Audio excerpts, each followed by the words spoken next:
Our next guest brought to you by the Arnold Palmer Design Whistler Golf Club, now open for the 2024 season and playing to rave early season reviews. Tee times for any time during 2024 can be booked online now. And if you have a group of 12 or more, you, the group organizer, plays for free. For more information or to book online, visit whistlergolf.com. Playoffs are over for the Vancouver Canucks, so that means we go there, right? That means we go see Al. We are going to see Al. We are going to go play golf at the Whistler Golf Club, and hopefully Jeff Paterson can join us, the host of Rink Wide Vancouver, and our Canucks reporter who was in attendance yesterday, asking all the questions of all the particulars. How you doing, Jeff? I'm good. I was just doing a quick head count in my mind there. You, Blake, and Matt, and Al. That's 3. And there's an opening there. And you usually are the best representative of our group, so it's probably best you do come. Yes. Matt and I have not. Al is imposing, so we usually don't impress when we're up there. 2 sports star, right? Yeah. Golf and basketball for Al Chris Manson. Jeff, let's start at the beginning yesterday, because you and I think, judging from the column I saw you write, both struck by Patrick Allvin finally saying, okay, now it's about winning a Stanley Cup. Now it's no more about meaningful games in March and making the playoffs if everything goes right. The goalposts were moved yesterday, and in a good direction, by the Canucks GM. Yeah, I've been impressed with Allvin almost every time out. He seems to just get a little more comfortable, a little more, finds himself in his voice, where I think where he was when he took over as the general manager and deferred to Jim Rutherford. No, it was forceful. The city's still basking in the afterglow of what was a terrific month. It was a ton of fun. 13 games. They provided these memories. We talked about all of those, and most of the players reflected on all of that. And Allvin comes out, and I kind of thought maybe that would be the start of his address was, hey, it was fun. We covered some ground. We made some progress, but I'm not happy. Instead, he hit the ground running there with his opening remark of, I'm not satisfied. This was round 2. And I thought, good for him. Really good for him. That it sets the tone for the organization. It sets the tone for the offseason as these guys scatter for the summer. It sets the tone for what they can expect when they arrive here next year. He's been to the top of the NHL mountain. He's been a champion in this league. He knows what it takes. And while he and his group did a lot of good things this year, ultimately they got 7 wins where 16 are necessary to outlast all other comers in the Stanley Cup playoffs. And so, yes, they made progress, but there's still a lot of work to be done. And I thought that was sort of my ultimate takeaway from Allvin at the podium. Him and Tocchet there, and in the past, generally it would have been sort of a 60-40 split. I think questions handled by Rick Tocchet, but this was more the Patrick Allvin show. And part of that is that we just haven't had access to him for a while. He, took a back seat through the playoff run here. And so there were lots of questions about, what we've just seen, but obviously what has to be done now to get from here to there, because clearly he has established that there is plenty of work left to be done. That's just it. And he was pretty open about some of the work that needs to be done. And I heard more talk about wingers than I did about D, which stands to reason to some degree, because that's the obvious hole right now. But the question is, do they have holes on D in the summer if guys like Zadorov and Cole are not brought back? So what was your takeaway on what he was going to focus on in the summer to make sure that it isn't only round 2, as he put it? Yeah, he was asked point blank, what's your wish list? And he said a top 6 winger and speed. So clearly he recognizes what I think we all ultimately recognized at the end, that they were a forward, or at least one forward short. But yeah, look, he also said his biggest challenge is going to be fitting 23 players on the roster, which suggests that he knows that he's got his hands full in terms of the salary cap and, dead money on the books and some of the other obstacles that are there. It's not going to be as simple as just running it back with this group. And it's not about running it back with this group even. It's about building on this group and making them better. So it is a challenge, certainly. And you're right, Zadorov. How can they afford to let this guy go? Pay him what he wants. He's just too good now at the podium and dealing with us. But, we saw the love affair that developed between the fan base and the player. They've got a decision to make, obviously. And there are others there the one thing, and I suppose we hear this every year from every general manager, I want to resign all my free agents. I want to believe that we can promote from within. I'd be willing to buy into that a little bit more if there was an NHL player in Abbotsford knocking on the door. Now, some people might say, hey, Vasily Podkolzin's not a game changer. And I think the book is very much out on him or at least the jury's out on him. What can he do? He comes in, he works hard, he hits people, but they need more than that. And this just feels like a really make it or break it summer for Vasily Podkolzin. I know they committed to him on a team-friendly deal, so there's some certainty there for him, but it's go time for Vasily Podkolzin. And beyond that, like Arshdeep Bains, nice story, but in the end, it didn't move the needle at the National Hockey League level. There are others that will be given an opportunity, but this is where there's still a gap. Lekkerimäki obviously has some work to do, and I think they'll give him a look, certainly a long look in training camp in the preseason. Willander's still a couple of years away, so it's not like there are a couple of hotshot prospects down in Abbotsford knocking on the door, waiting for their opportunity. Artur Silovs was that guy, and he made the most of his. But in terms of the forward ranks, there is going to be some work to be done. And then you're right. It's how do the puzzle pieces move around?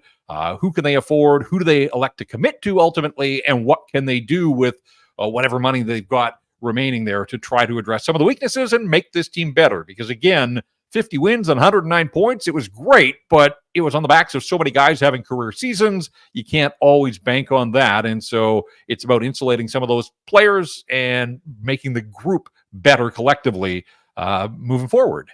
You mentioned that he name-checked a top six winger in speed, and yet, Jeff, at a couple of times during the session, he talked about how there are different ideas on how they want to structure a team. At one point, he said that he still needs to have more conversations with Rick Tocchet about that.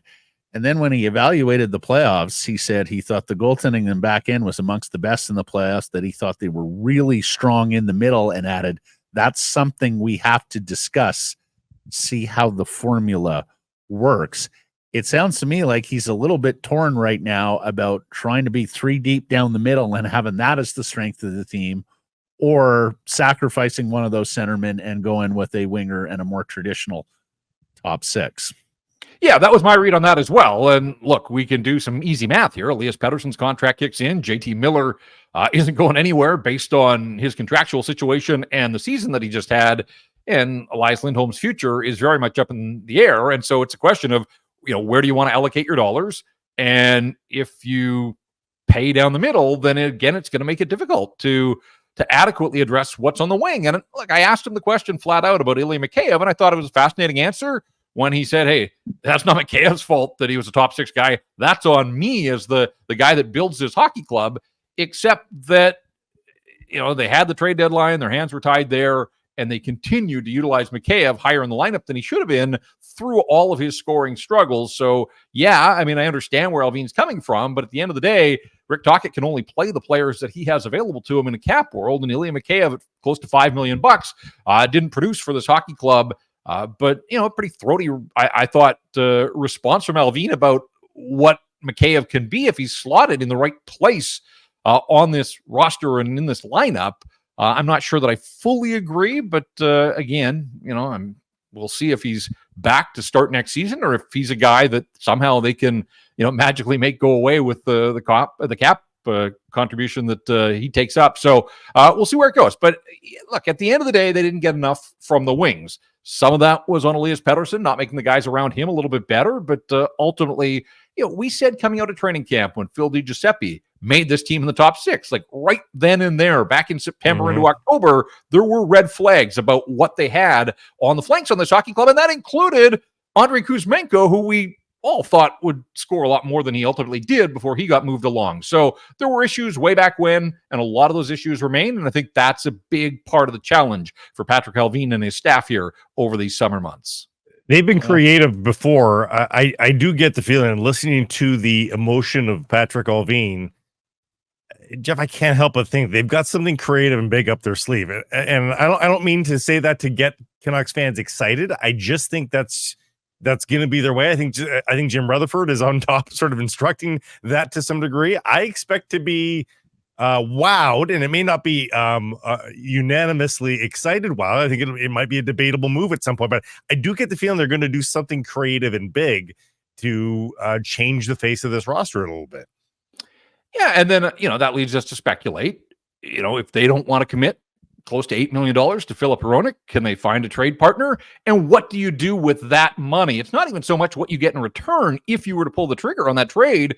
It's what do you do? What's the opportunity cost here of moving Filip Hronek that quickly after peddling significant assets to get him? But if you don't want to commit that kind of dollar figure to him, what can you do with that money? So, can they get a player that they could plug in elsewhere and then address their defense needs with some of the existing players they've got at lower price points? When you heard Tyler Myers, again, I truly believe that Tyler Myers wants to be back here. I think Tyler Myers played some of his best hockey as a Canuck. He's not going to get anywhere close to what he's been making for the last 5 years, but he's not going to work for free either. So, it becomes, who do they value? Who do they prioritize?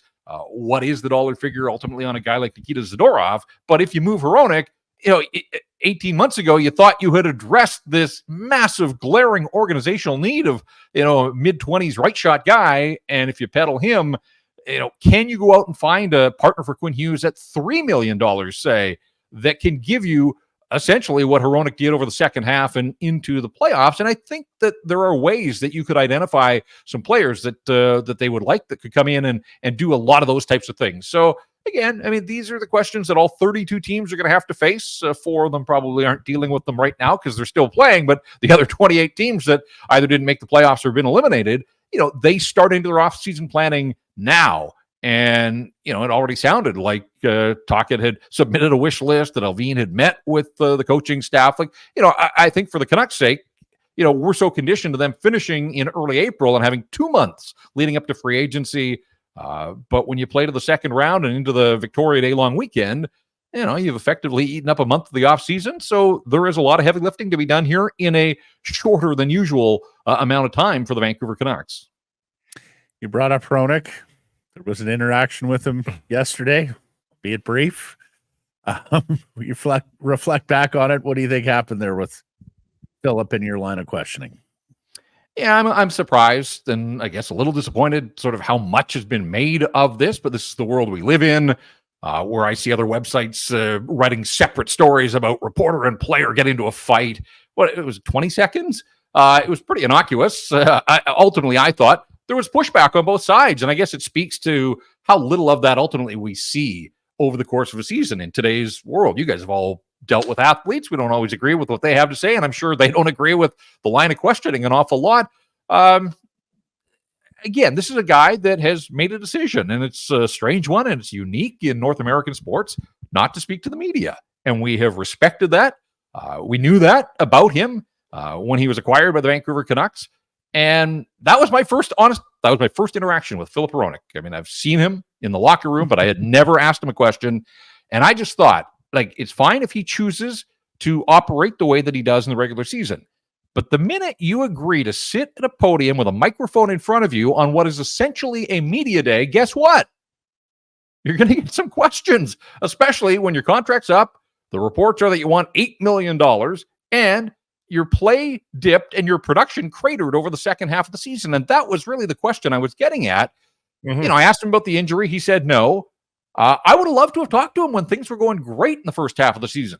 I would like to have talked to him in the second half when things were starting to slide. I would have loved to have talked to him because Patrick Johnson reported, but anybody that's been in the locker room has seen his arm was taped so heavily. In fact, I haven't seen a tape job like that for practice and for games maybe ever in 25 years of covering the Vancouver Canucks. So, I asked him about the injury. He said, no, that's fine. I don't fully believe the answer. But look, Ian Cole was asked about an injury. He didn't want to talk about it. Quinn Hughes deflected. These guys are pro athletes. They don't want to get into that. Fine.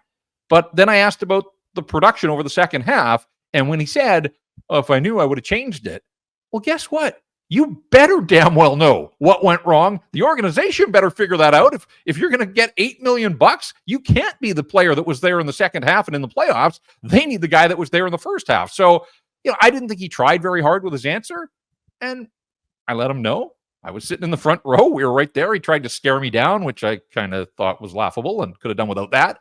But again, and I didn't lose any sleep over it. I can tell you that. I'm sure he didn't either. We've gone on our separate ways. We won't see each other until training camp convenes, and he probably won't do media then. So it was it a little awkward? Perhaps. But again, I think it stands out just because we don't get a lot of pushback in this day and age. And I think that he could have done better. And then I found it quite funny that, he didn't give Drance much of an answer. Certainly didn't give me much of an answer to my question. Then when Farhan asked, I think he recognized that maybe third time should be the charm and actually answered the question about playing with Quinn Hughes and the opportunity that went along with it. And really, that's all I was asking for was just, again, we don't make you do this song and dance all season long, but this is media day, our last chance to talk to you. I asked what I thought was a fairly pertinent question. And the other thing to keep in mind, because I get all these people on Twitter coming at me and telling me it's just the stupidest, ridiculous thing that's ever happened. That's fine. I can handle that. But the one that I loved most was, I don't care what he says to the media. I just care how he plays. To which I would care a lot. How did he play in the second half? Well, he didn't play very well. Why not? I don't know. Let's ask him. It's just, that's kind of where it all comes from. And anyways, it's just this whole song and dance. I will say this, though, that I was told after the fact by a Canucks staffer that they have worked with him, that through the year they've worked with him. They have asked him to be more engaging. They've asked him to try. And that was his choice yesterday. You chronicled the Hughes and Cole answered questions about injuries and deflected a little bit. But look at the different ways in which they did that. No one came around from saying, prickly Ian Cole, prickly Quinn Hughes. There's more than one way to skin this cat. I can't believe that he either didn't listen to the preparation or that the team didn't prep him with a 15 to 20 second answer. 15 seconds. That's all that would just be like, guys, I'm not interested in talking about an injury. It's as simple as that. He doesn't have to give us any details, but there's a way to do it politely, and he chose not to. Jeff, what do we make of the Elias Pettersson injury, what he had to say about it, and juxtaposed to what Tocchet had to say about Pettersson and his injury status, either during the second half of the year or yesterday at the podium? Yeah, that's mildly concerning to me because Tocchet always talks about his open door and his relationship with players and all that kind of stuff. And I'm willing to believe we all watched that wasn't the same Elias Pettersson over the second half from the All-Star break and through the playoffs. I do think he was playing through something, and I think he tried to pull us into his world a little bit with an honest answer that the knee was bothering him. And then for Tocchet to just downplay it, throw a bucket of cold water all over it, there's a disconnect there somewhere. Somebody isn't quite giving us the full story. And again, I'll go back to the player ultimately knows best about his body. You have to trust the player. The other thing, too, is if you think out of the All-Star break, they had that hellish schedule of 10 games in 17 days with all sorts of travel. And it was becoming apparent then that he wasn't at his best. Was there not an opportunity to sit him down for a couple of games? And even if they wanted him to push through then, you had the 9-game homestand in March where he didn't have to get on a plane. He could have had all sorts of rest and recovery and treatment and all those types of things. And there were some minnows on the schedule, right? There was that stretch where they played Buffalo and Montreal and Washington and Anaheim at the end. You're telling me by then they had to recognize that this wasn't the same guy. And playing through whatever it wasn't working for him. Could they not have sat him down for a week at the very least and seen if there was some sort of response? They gave him a maintenance day the day before the Anaheim game, but otherwise he played every night. He practiced regularly. I don't know. That one seems strange to me. It was almost like there wasn't a full belief that the player was. He didn't want to play like that. Come on. We all know he's a better player. So something was up with Elias Pettersson. Yeah. Of course, during the season, you were probably there. Tocchet said something along the lines of he didn't love players resting at practice. That he has talked about pushing through a whole lot. And then there were a couple of interesting answers from Patrick Allvin on that. His answer about Elias Pettersson. And in fact, I think you asked the question, Jeff, about expectations that come with the new contract, and he talked about he's sure that Elias wasn't pleased with his performance after the All-Star break, that he had learned a lot, that he knows what he wants to work on this summer. And then, and in fairness, he broadened the answer and talked about young players, and then had the line, it's about a willingness to be coached and listen and execute. And I understand in a radio interview he did later in the day, Canucks Central, he said, I think it was something you worked through. I think the medical staff did a tremendous job of getting players ready to perform. I think that's part of learning on how to prepare yourself. Yeah. Boy, I agree. I mean, it all just sort of sounds disconnected to me. So, right. I mean, it just sounds like they may have a different definition of injury than Elias. Well, they've committed to this guy a lot of money and a long term, and this is who they've got. And they all better get on the same page here, because he means a lot to their success. They're going to stay on top of him, obviously, to deliver now that he's commanding the money that he's getting here. So, yeah, I mean, look, he's a mercurial guy. We get that. But that felt, I mean, my takeaway there was it felt a little heavy-handed from the top, that maybe they didn't believe everything that their star player was telling them. To be fair, guys, there is that gray area where a player is not doing any further damage necessarily. Like, he's not going to completely injure himself by playing on it, but it's hampering him enough that he's nowhere near the player that he needs to be. And I think that's where Elias Pettersson sounds like he was, where he could go out there and he could be a National Hockey League level player, but he couldn't be Elias Pettersson. And they've got to recognize, and I hope that, bring this all the way back to the first answer on Patrick Allvin, Jeff, that maybe next year, rather than aiming for the playoffs and throwing everything they can to make sure that they make the playoffs, maybe, and I'm not saying they're going to get to Nikita Kucherov, park him in December levels, but maybe there's decisions made throughout the course of the season. They're a little bit more angled towards, let's make sure that we are ready to go April 15th or whatever day the playoffs are.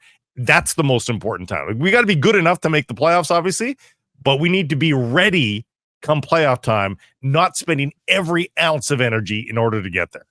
Yeah, I think that there's something to that, and that all comes with the findings of progression. And, I think as an organization, they got locked into this idea of, we might be able to win this Pacific Division, and it was do that at all stops. And ultimately, yes, you wanted Game 7 of the second round against the Oilers on home ice, but how did that work for you? And in fact, home ice through the playoffs really wasn't much of an advantage for the Vancouver Canucks. And so whether it's Pettersson or whether it's capping Thatcher Demko and the number of starts, yes, I think this is about when Patrick Allvin says we've set the standard. I think that's on the ice, but it's got to be off the ice as well. I think it's now about taking this group, surrounding them, getting them better. And it is, how do you get those other 9 wins, or a good chunk of those 9 wins that were missing, rather than getting excited about the 7 wins ultimately that you did get through 2 rounds of the playoffs? Yeah, there was so much in that season-ending presser, Jeff, and we've got all summer long to talk about it. We'll let you go for now on this, because we've gone long enough. But we'll check back next week and get to some of the things that we left on the cutting room floor here, because there's a significant number. I thought, honestly, that was one of the best press conferences that a Canucks GM and head coach have ever done in my 17 years here. But Jeff's right. He gets better and better every time he gets to the podium. Allvin is getting so much better that you almost wonder whether Rutherford is redundant, but then you remember the last time that there was a direct line of reportage from GM to owner, and that didn't work so well. So, Jim, keep Francesco at bay. Get the practice facility done, and then let Patrick do all the talking, and Rick as well, because I think they're both exceptional communicators. Allvin has come such a long way. And we should say, Jeff, thank you for a wonderful season of Rink-Wide Vancouver. Now that is officially put to bed I know there'll be some content still from Rink-Wide Vancouver, but in terms of the post game and such, a fabulous season. So thank you for that. Yeah, I appreciate that, and fun being on with you guys. And you're right, the season's over, but the talk, it never stops. And short, off season a little shorter than we've been conditioned to in years gone by, but still a lot of hot button issues. So we'll catch up again next week. Jeff, that's a good thing. That's a good thing. It is, we needed a shorter summer. Hey, everybody, if you're enjoying what you're seeing here, then follow along with Sekeres and Price on YouTube. I promise more content coming. The kids call it subscribe on YouTube. Well, how about liking it? Do that as well. Smash it right now.